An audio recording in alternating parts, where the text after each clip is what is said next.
በስመ አብ ወወልድ ወመንፈስ ቅዱስ አሐዱ አምላክ አመ አስሩ ወሰው ለሰኔ በዛቲ ዕለት አይረፈ አብ አብይ አባ ለትጹን።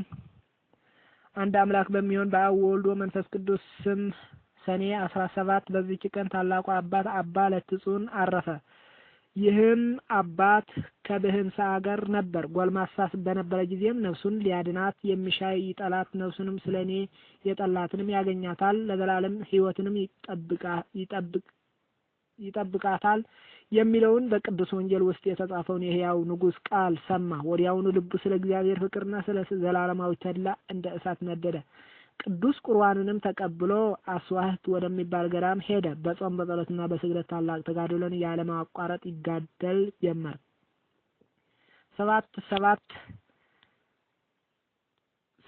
ሰባት ቀንም ይጾም ነበረ። የእግዚአብሔር መልአክ ተገለጸለትና የምንኩስና ልብስን ያለብሰው ዘንድ ወደ አባ ኤስድሮስ እንዲሄድ አዘዘው። እርሱም መልአኩ እንዳዘዘው ሄደ። አባ ኤስድሮስም በልብሱና በአስኬማው ላይ 40 ቀኖች ጸለየ። ከዚያም በኋላ ልብሱና አስኬማውን አለበሰው፣ በገድል መጠመድን ጨመረ። ከዚህም በኋላ በመምህሩ ፈቃድ ወጥቶ እየተጋ እየጾመና እየተጋደለ ብቻውን ኖረ። ከእርሱም አቅራቢያ የሆነ አንድ ገዳም ነበረ። የገዳሙን መነኮሳትም ይጎበኛቸው ነበር። በአንዲትም ዕለትም ወደዚያ ገዳም ሄደ። አበምኔቱንም ታሞ ለሞት ደርሶ አገኘው። መነኮሳትም በዙሪያው ሆነው ያለቅሱ ነበር። አባ ለትጹንም የሰይጣን ሰራዊትን ከበውት ወደ ደስ ሲላቸው አያቸው። አባ ለትጹንም አባት ሆይ በአንተ ላይ የሆነው ምንድን ነው ብሎ አበምኔቱን ጠየቀው። እሱም መነኮሳትን ካጠገቡ እንዲርቁ አዘዛቸው። ከዚህም በኋላ ያደረገውን በደሉን ሊነግረው ጀመረ። እንዲህም አለው፣ ከእኔ አስቀድሞ እንደርሱ ያለ ማንም ያልሰራው ኃጢአትን ሰርቻለሁና አባቴ ሆይ በጸሎትህ አትርሳኝ። እኔ ቅስና ልሾም ፈልጌ ባልሾሙኝ ጊዜ ወደ ሌላ አገር ሄድሁ። ኤጲስቆጶሱም ቅስና ሹሞኛል ብዬ በድፍረት በቁርባኑ ላይ የምቀድስ ሆንኩ።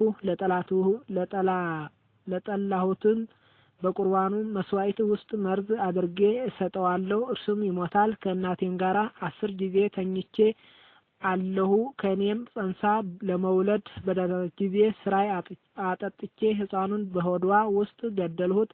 ኃጢአቴ ብዙ ነው፣ ተነግሮ አያልቅም። ከበጎ ስራ ምንም የሰራሁት የለም። ነገር ግን በጸሎትህ አትርሳኝ፣ ከዚህ ከኃላፊው ዓለም መውጫዬ ደርሰዋልና። ወዲያውም በክፉ አሟሟት ሞተ። ነፍሱንም አጋንንት ሲቀበሏትና በየራሱ በሆነ ስቃይ ሲያሰቃይዋት አባ ለትጹን አያት። አባ ለትጹንም የመረረ ልቅሶን አለቀሰ።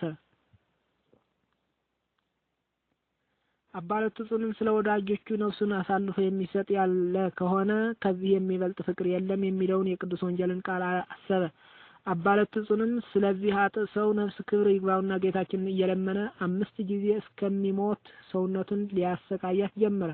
የመላእክት አለቃ ሚካኤልን መጥቶ አስነሳውና እንዲህም አለው፣ ስለዚህ ኃጢአተኛ ሰው ነፍስህን አትግደል፣ ምሕረት አይገባውምና እግዚአብሔር እውነት ፈራጅ ስለሆነ በደሉ አይሰረይለትም። አባ ለትጹን ግን መሐሪ ይቅር ባይ ወደ ሆነ እግዚአብሔር ስለዚህ ኃጢአተኛ እየለመነ ራሱን ማሰቃየት አልተወም።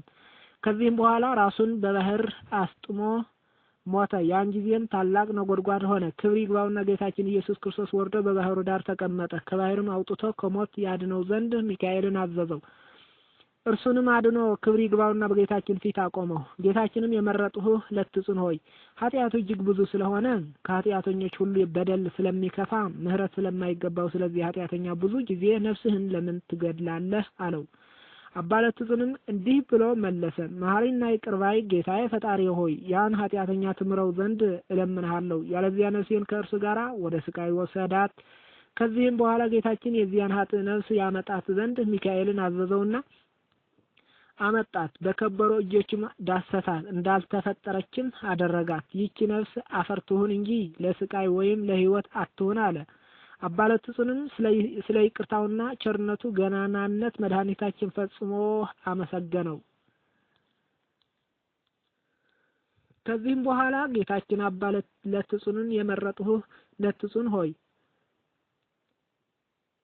በእውነት እነግርሃለሁ፣ መታሰቢያህን ለሚያደርጉ ሁሉ በስምህ መባ ለሚያስገባ ወይም የተራበ ለሚያበላ፣ የተጠማ ለሚያጠጣ፣ የተራቆተ ለሚያለብስ ወይም ገድልህን ለሚጽፍ እኔ የሁሉንም ኃጢአታቸውን ይቅር እላለሁ፣ ስማቸውንም በሕይወት መጽሐፍ እጽፋለሁ፣ በጎ ዋጋቸውንም እሰጣቸዋለሁ። ጌታችንም ይህንን ብሎ ወደ ሰማያት አረገ። ቅዱስ አባ ለትጹንም እጅግ ደስ አለው። ወደ አባቱም ተመልሶ እየተጋደለ ብዙ ዘመን ኖረ። እግዚአብሔር አገለገለው። መልካም ገድልን ፈጽሞ በሰላም አረፈ። ለእግዚአብሔር ምስጋና ይሁን፣ እኛንም በዚህ ጻድቅ ጸሎት ይማረን። በረከቱን ከኛ ከሁላችን ከሕዝበ ክርስቲያን ውልደ ጥምቀት ለዘላለም ይኑር አሜን።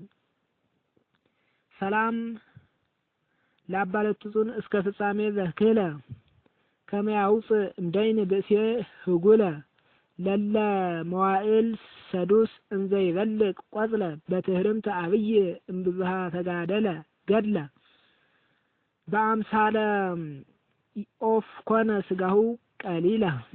በዚችም ዕለት ፍጹም መናኒ የሆነ የመጻተኛው ባህታዊ ጰላሞን የዕረፍት መታሰቢያ ነው። እርሱም ከተጋድሎው የተነሳ ሰይጣን እስከ ደከመ ድረስ በተራራ ላይ እግዚአብሔርን እያገለገለ በገድል ተጠምዶ የሚኖር ነበር። ይህም አባት በቀንና በሌሊት ያለቅስ ነበር እንጂ ከማንም ጋር ሳይነጋገርና ከቶ ሳይስቅ ለረጅምና ለብዙ ዘመናት ኖረ።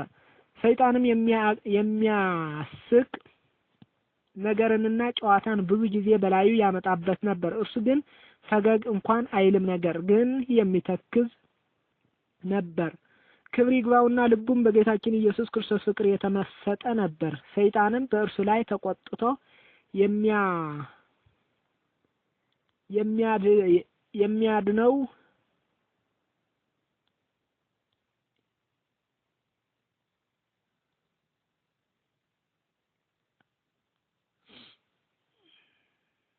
ሆነ። በአንዲት ቀንም አባ ጰላሞን የእጅ ስራውን ሊሸጥ ተነስቶ ሄደ። ሲጓዝም ሰይጣን ጎዳናውን አሳተው፣ ልቡንም መሰጠው እንጂ ያውቅ ዘንድ አልተወውም። ከ7 ቀኖችም ፍጻሜ በኋላ አባ ጰላሞን ከረሃብና ከጥማት ብዛት የተነሳ በምድር ላይ ወደቀ፣ ለመሞትም ደረሰ። ሰውን የሚወድ እግዚአብሔር እንዲጠፋ አልተወውም፣ ነገር ግን ሰይጣንን ከእርሱ አርቆ አሳደደው። አረጋዊ አባ ጰላሞንም በእርሱ የሆነውን ባወቀ ጊዜ ጌታዬ ኢየሱስ ክርስቶስ ሆይ እርዳኝ ብሎ ጮኸ። ወዲያውንም ጰላሞን ሆይ አትፍራ፣ ከእንግዲህ ወዲህ ጠላት በአንተ ላይ ክፉ ሊሰራ አይችልም። ነገር ግን ተነስተህ ወደ ደቡብ ጥቂት ተጓዝ። በዚያም በተራራው አጠገብ የሚኖር ስሙ ለትጹን የሚባል ሽማግሌ ጻድቅ ሰው ታገኛለህ።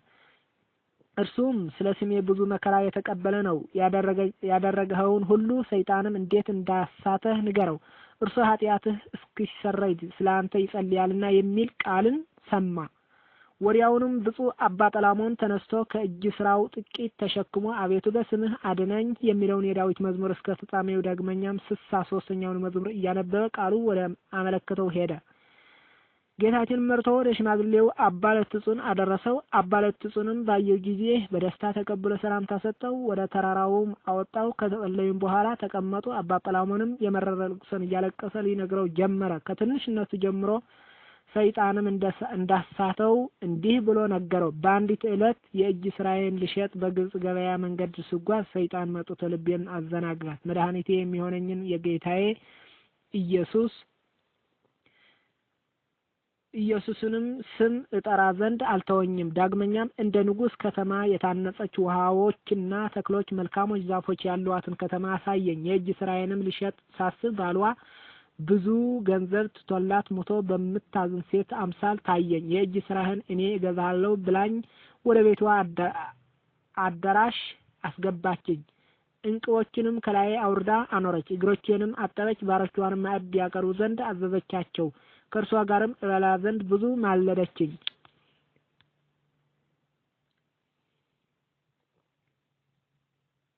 በልተን ጠጥተንም ሰከረን። ስንጨዋወትንም ባሮቿ ሁሉም ወጡ፣ ሁለታችንም ብቻችን ቀረን። ያን ጊዜም ልቤ በዝሙት እሳት ተቃጠለ። እግዚአብሔርንም መላእክቶችንም ቢሆን አላሰብኩም። በእርግጥም ከእርሷ ጋር እንደሚተኛ ሆንኩ።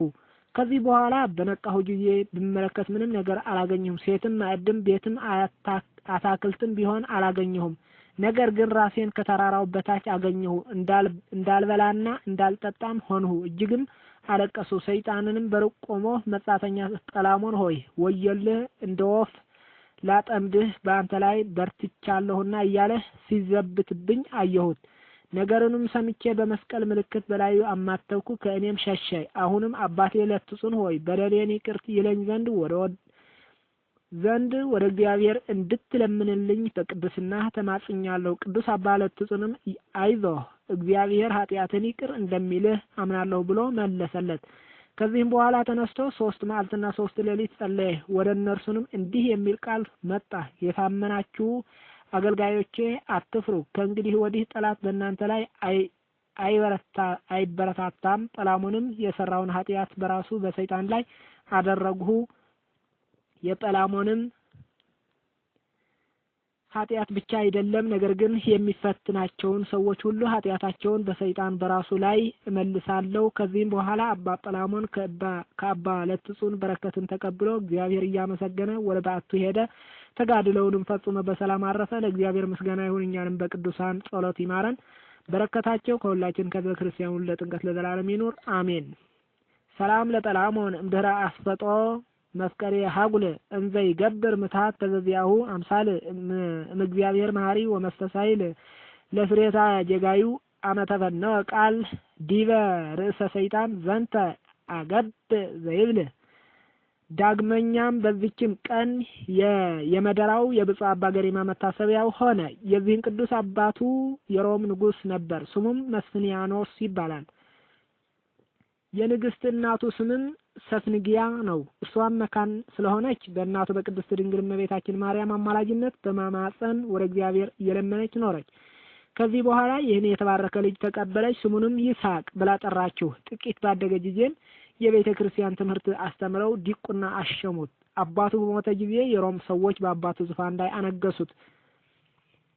እየፈረደና በቅን እየገዛ 7 ዓመት ኖረ። በዋሻ የሚኖረው አባት ጰንጠሌዎንም በሰማ ጊዜ እንዲህ ብሎ ወደ እርሱ ላከ። ልጄ ይስሐቅ ሆይ ሙታኖቻቸውን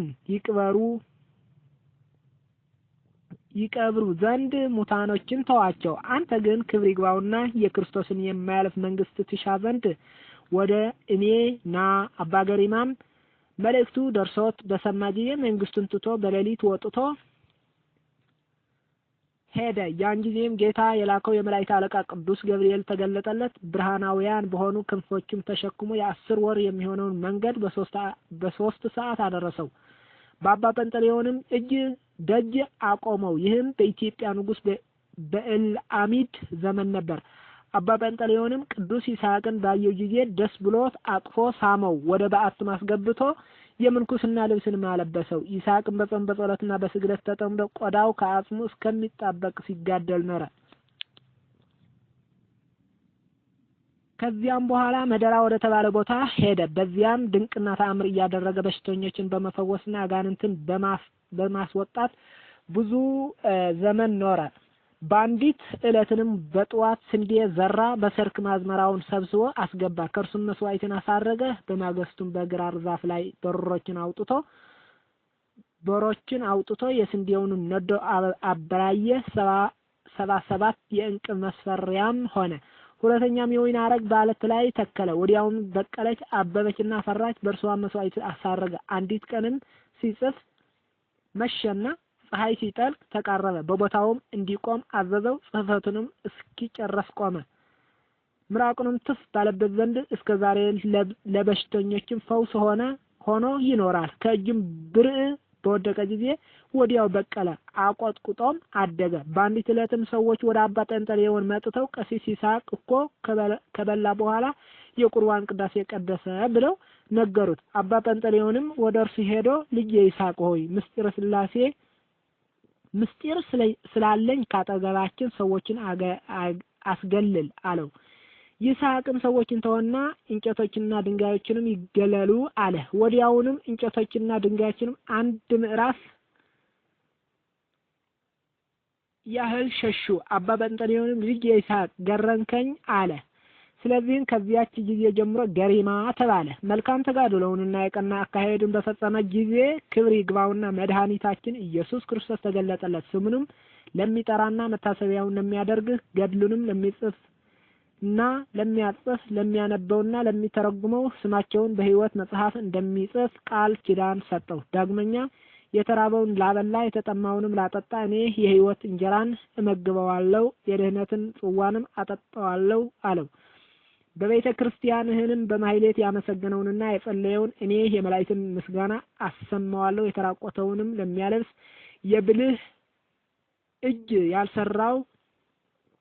የብርሃን ግምጃን አለብሰዋለሁ። ነፍስንም ከስጋው በምትለይ ጊዜ ጨለማ መላእክት አይቀሩትም። የብርሃን መላእክትን በዙሪያው አቆማቸዋለሁ። በስምህም ቤተክርስቲያን ለሰራራ በሰማያት 47 የብርሃን ቦታዎችን እኔ እሰጠዋለሁ። ለቤተ ክርስቲያንህ መባ የሚሰጠውንም እኔ በመንግስቴ እቀበለዋለሁ። ቦታህን የሚያከብረውንም እኔ በመንግስቴ አከብረዋለሁ። ጠላቶች አጋንንትን ረግጦ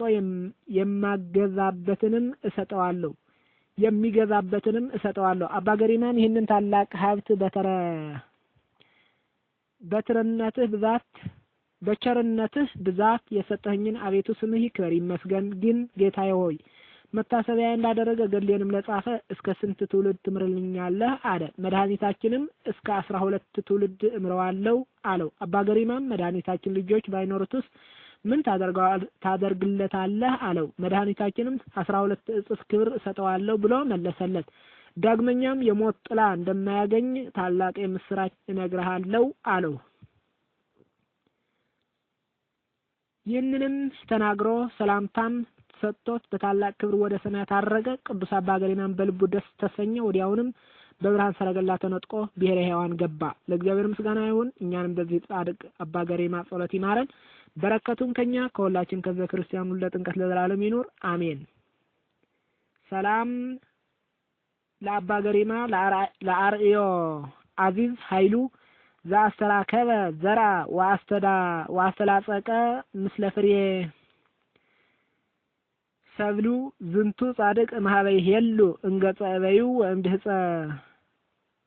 ወእምድምፀ ግሩም ቃሉ አይባን ተግህሱ ወፀው ሰሰሉ።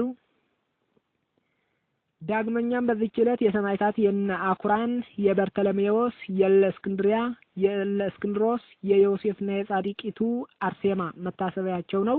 እግዚአብሔር በጸሎታቸው ይማረን። በረከታቸው ከኛ ከሁላችን ከሕዝበ ክርስቲያኑ ለጥንቀት ለዘላለም ይኑር አሜን። በዚህ ዕለት ተከብረው ተቀድሰው ታስበው የሚውሉ ቅዱሳን ጻድቃን ሰማዕታት በረከታቸው ሀብተ ረድኤታቸው ከሁላችን ከሕዝበ ክርስቲያኑ ለጥንቀት ለዘላለም ይኑር አሜን። ዛቅረውኩም ኃይሌተ አዘኪሬ ኃይላፈ ምለተ ተምድከ ዘልፈ ለላነብ ተወከፍ ዘንዴቴ መጽሐፍ እንተረሰይ ከግዚኦ ጸሪቀ መለት ውኩፈ እምላው ቦላን ዘተርፈ ነቢያት ቅዱሳን ሐዋርያት ሰባክያን ሰማዕታት ወጻድቃን ወመላእክት ትጉሃን ደናግል አድዮ መነኮሳት ሄራን ባሮኩ ጉባኤ ዛቲ መካን እስከ አረጋዊ ልሂቅ ወእምነ ስልጣን ለዛ ጸሐፎ በክርስቶስ ወለዛ ጸሐፎን ዘይደርስ ዛኖ ዘተርጎመ በልሳን ሐዲስ ወለዘ ሰማ ቃለ በዝነ መንፈስ በጸሎተ እሙ ማርያም አራጭተ ኩሉም ባይ ስውር ይማረን ኢየሱስ ክርስቶስ። አባታችን ሆይ በሰማያት የምትኖር ስምህ ይቀደስ፣ መንግስትህ ትምጣ፣ ፈቃድህ በሰማይ እንደሆነች እንዲሁም በምድር ትሁን። የዕለት እንጀራችንን ስጠን ዛሬ፣ በደላችንንም ይቅር በለን እኛንም የበደሉን ይቅር እንደምንል። አቤቱ ወደ ፈተና አታግባን ከክፉ ሁሉ አድነን እንጂ መንግስት ያንተ ናትና ኃይል፣ ክብር፣ ምስጋና ለዘላለም አሜን። እመቤቴ ቅድስት ድንግል ማርያም ሆይ በመልአኩ በቅዱስ ገብርኤል ሰላምታ ሰላም እልሻለሁ። በሀሳብሽ ድንግል ነሽ፣ በስጋሽም ድንግል ነሽ። የአሸናፊ የእግዚአብሔር እናት ሆይ ሰላምታ ላንቺ ይገባል። ከሴቶች ሁሉ ተለይተሽ አንቺ የተባረክሽ ነሽና የማኅፀንሽን ፍሬ የተባረከ ነው። ጸጋን የተመላሽ ድንግል ሆይ ደስ ይበልሽ፣ እግዚአብሔር ካንቺ ጋር ነውና ከተወደደው ልጅሽ ከጌታችን ከመድኃኒታችን ከኢየሱስ ክርስቶስ ዘንድ ይቅርታና ምሕረትን ለምኝልን ኃጢአታችንን ያስተሰርይልን ዘንድ አሜን። ምስጋና ይሁን አንድ አምላክ ለሚሆን ለአብ ለወልድ ለመንፈስ ቅዱስ ዛሬም ዘወትርም ለዘላለሙ አሜን።